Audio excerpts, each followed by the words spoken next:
Mamá, ¿puedo ir al baño? Vanessa, no tienes que pedir permiso, estamos en el mismo cuarto. Oh, ok. Así ve una persona con autismo.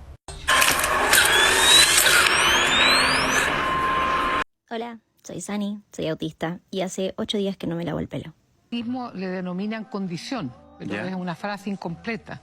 Es una condición provocada por la falta de desarrollo, la no maduración de una estructura que está en el seno de la corteza cerebral con algunas conexiones con la amígdala.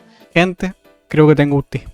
Y además, tengo calor. Bueno, con respecto a lo primero, es una frase que pareciera que se está repitiendo mucho en redes sociales. Así es, gente que ya sea por TikTok, por Instagram, por podcast e incluso en conversaciones entre amigos, llegan a la conclusión de haber descubierto tener autismo. Personas que dicen no encajar y que encuentran justamente en el autismo una respuesta. Pero mi pregunta es, ¿qué tan bien entendemos esa palabra de lo que es el autismo? Insisto, cada vez es más común escuchar incluso a niños muy chicos o adultos tener sospechas de esta condición. Y esto, en casi todas las ocasiones, viene acompañado de algunos síntomas clave, ¿no? El típico síntoma que lo explica todo, generando cierta banalización en lo que es precisamente el autismo. Y es justamente en este tipo de situaciones que suelen ser tan manoseadas en redes sociales que a veces ensuciamos ciertos conceptos o malentendemos otros, olvidando toda la historia que hay detrás de lo que es el autismo. Por eso hoy te quiero invitar a hacer una mirada hacia atrás, a que conozcamos un poco cuáles son los orígenes del autismo y cómo muchas veces niños que tenían esta condición eran confundidos con monstruos o incluso con demonios. Así, gente, nuestra historia comienza el siglo XVI. Jones Matthews, cronista de Martín Lutero, escribió sobre un niño de unos 12 años. Un niño que no hablaba, que no sonreía y que parecía vivir encerrado dentro de sí mismo. Lutero, como toda persona que cree en que todos somos personas con derecho, se refirió a estos niños como una masa de carne sin alma poseído por el diablo, añadiendo además que debían morir asfixiados.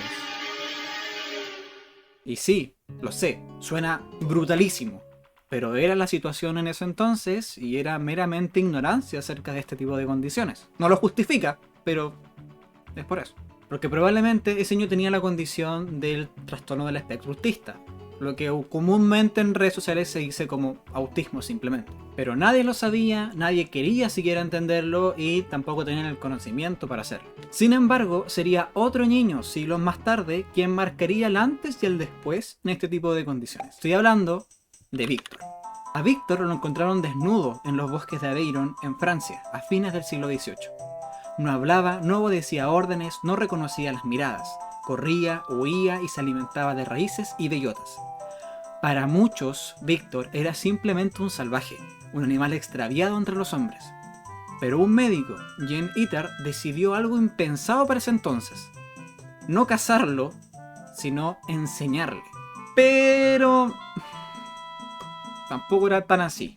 Víctor así se convirtió en uno de los primeros intentos documentados en educación especial. Y aunque nunca aprendió a hablar, cambió por siempre la forma en la que la ciencia miraba la diferencia.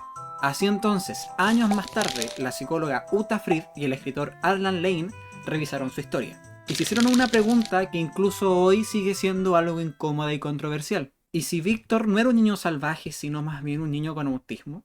Esa duda abrió una gran grieta, porque si el autismo no estaba dentro de él, sino en la manera en la que la sociedad lo miraba, entonces el problema no era el niño que no encajaba, sino el mundo que no sabía cómo recibirlo. ¿Víctor fue abandonado por sus padres por el hecho de ser diferente? ¿O fue el sentirse diferente el que llevó a huir de la sociedad? Actualmente no está tan claro, porque si Víctor era autista, eso significa de que el autismo no es una invención moderna, sino de que era algo que siempre estuvo. Pero claro, en ese entonces la ciencia estaba apenas aprendiendo a observar este tipo de condiciones. De hecho, la palabra aparecería siglos después, y no precisamente con el significado correcto. Quien lo trajo fue Eugen Bleuler. Lo he pronunciado 80 veces y me sale horrible, así que si de repente aparece acá atrás el diablo, ya saben por qué. Eugen era un psiquiatra suizo quien en 1911 usó por primera vez el término de autismo. Pero ojo, que lo hizo para referirse a personas con esquizofrenia, a esta tendencia de encerrarse en sí mismos. Autos entonces significa uno mismo, y ismos el modo de ser. Ahí está el origen de la palabra. Para Eugen, el autismo era una retirada al mundo interior, una desconexión del mundo. Y con esa definición nació una gran confusión, porque durante décadas el autismo fue tratado como un tipo de esquizofrenia infantil, generando así una gran confusión, marcando tratamientos, diagnósticos y vidas enteras. Fue recién en la década de 1940 que el concepto comenzó a tomar su propia forma. Leo Kanner, un psiquiatra infantil estadounidense, estudió a 11 niños que compartían un patrón extraño. Evitaban el contacto social, repetían rutinas y hablaban de formas inusuales. Kanner los describió como niños encerrados en sí mismos. No eran psicóticos ni violentos, era algo nuevo, algo distinto. Pero Kanner cometió también otro error, que marcaría, por supuesto, la forma en la que entendemos esta condición. Para Kanner, el problema no estaba en los niños, sino en el aspecto que recibían. Así naciendo el mito de las madres refrigerador. Durante años las madres fueron culpadas por el autismo de sus hijos, siendo culpadas por no abrazar lo suficiente, por no estar lo suficiente con sus hijos, por no amar lo suficiente a sus hijos. Y la ciencia en ese entonces no estaba de su lado. Pero por otro lado, en el otro lado del mundo, en Viena, un joven médico observaba algo similar, pero con una mirada completamente diferente. Hablo de Hans Asperger. En 1944 describió a varios niños con conductas similares, torpes, obsesivos, con lenguaje rígido, pero dotados de una inteligencia brillante. Les llamó psicópatas autísticos. Y sí, suena un poquito fuerte, pero en ese entonces la palabra psicópatas no tenía el tono moral que tiene actualmente la definición. Y atención, porque a mí esto me parece fantástico. Así es como Kanner y Asperger, estando en dos lados del mundo completamente diferentes, observaban lo mismo, se referían a lo mismo, pero su mirada de comprenderlo era completamente diferente. Es casi como poético. Kanner veía un trastorno, Asperger veía diversidad. Y fue justamente esa diferencia de enfoque el que hace que comprendamos hoy la forma en la que comprendemos el trastorno del espectro autista. Pero la historia no termina ahí. Poco después aparece otro autor y lamentablemente no precisamente para ayudar. Hablo de Bruno Bederheim, un psicólogo austriaco que sobrevivió a los campos de concentración nazis. Tomó las ideas de Kanner y las llevó al extremo.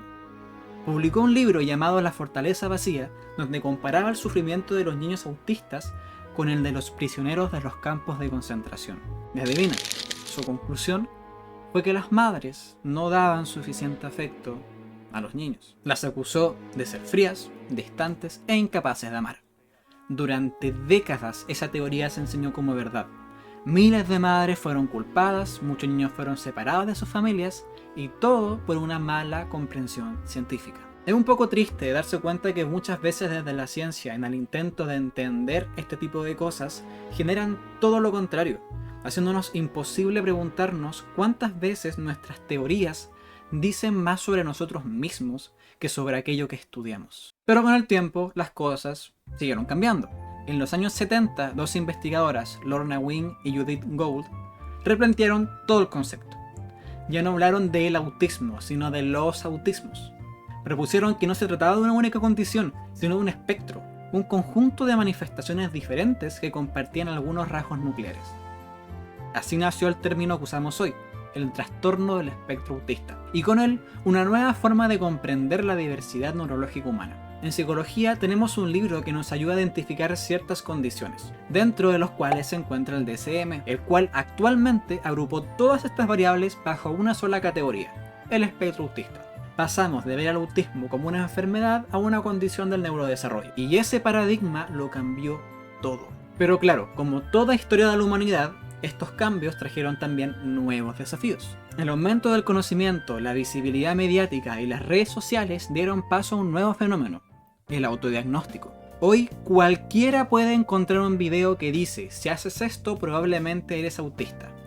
Y es ahí donde volvemos al inicio de nuestra historia. Como una palabra que antes se utilizaba para condenar, hoy se utiliza para identificarse. El autismo pasó de ser un misterio clínico a un emblema cultural.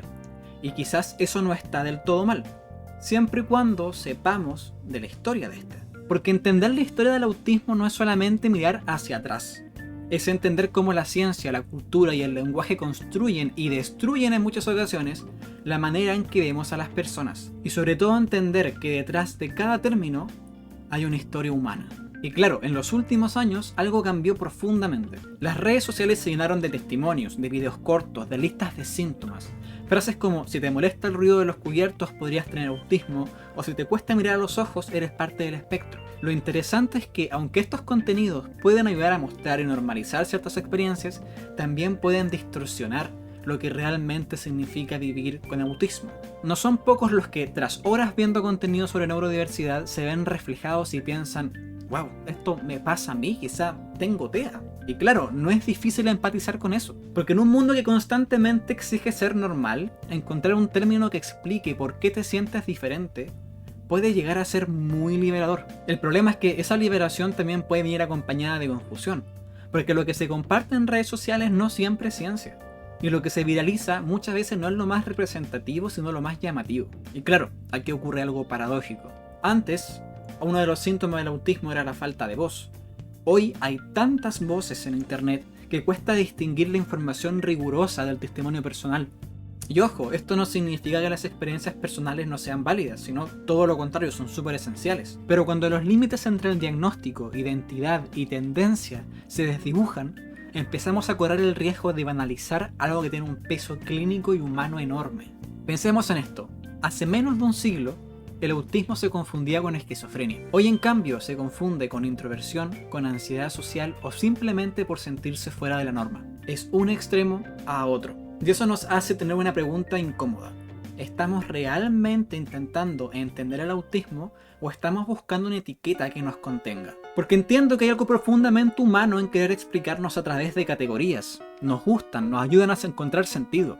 Pero también pueden atraparnos en narrativas que no siempre nos pertenecen. El discurso de la neurodiversidad comenzó como una reivindicación súper bonito. La idea de que no hay diferencia en el déficit, sino que hay variación y eso nos enriquece, es fantástica.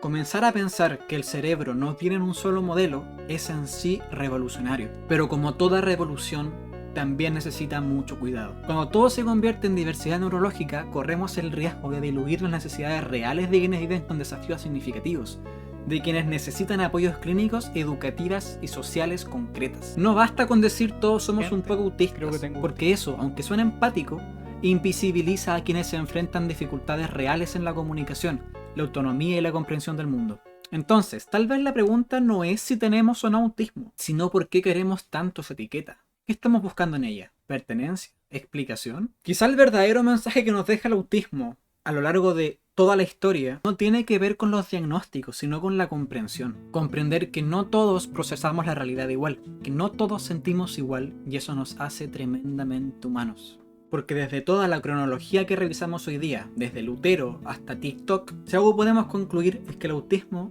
o el TEA, siempre existió. Solo cambió la forma en la que lo miramos. Y quizá ese es el punto más importante. El autismo no se volvió más común. Nosotros nos volvimos más atentos a este tipo de cosas. Más atentos a los matices, a la diversidad, a las formas de comprender nuestra vida. Quizá lo que realmente estoy buscando es una etiqueta que me permita validar con mis pares aquellas cosas que no me gustan o me molestan, teniendo un respaldo, una condición que evite mayores cuestionamientos sobre mis límites o las cosas que no me gustan. Y quizás esa pregunta, algo incómoda, sea el mejor punto de partida para hablar de ciencia, de empatía y sobre todo de lo profundamente humano que hay en todo esto. Porque al final, el autismo no es una moda ni una identidad pasajera.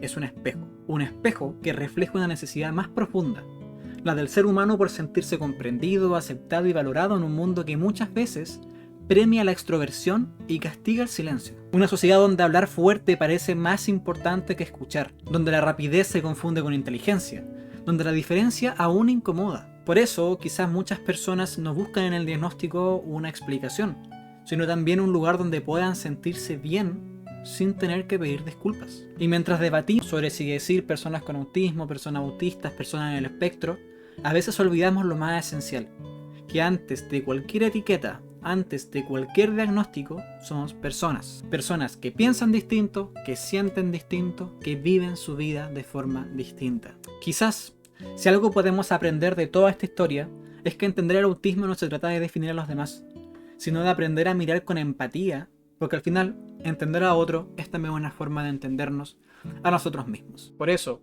por ridícula que se vea esta polera, creo que nos ayuda a banalizar un poco, no el autismo, por supuesto, sino a todas aquellas trabas que muchas veces nosotros mismos incluso podemos llegar a creer para poder conversar acerca de salud mental, para poder conversar acerca de cómo nos sentimos con nuestros amigos, con nuestra familia, con nuestros seres queridos. Porque he visto a mucha gente tanto autodiagnosticarse en redes sociales, como también personas que se molestan porque esto ocurra, y creo que es justamente en esta disyuntiva en el que tenemos el mejor espacio como sociedad y como personas de poder traer estos temas a la palestra, poder conversar sobre ello, poder hablar de salud mental. Pero bueno, gente, ese fue mi video. Por favor, si les gusta, like, compartir, todas esas cosas, y nos estamos viendo. Hasta la próxima.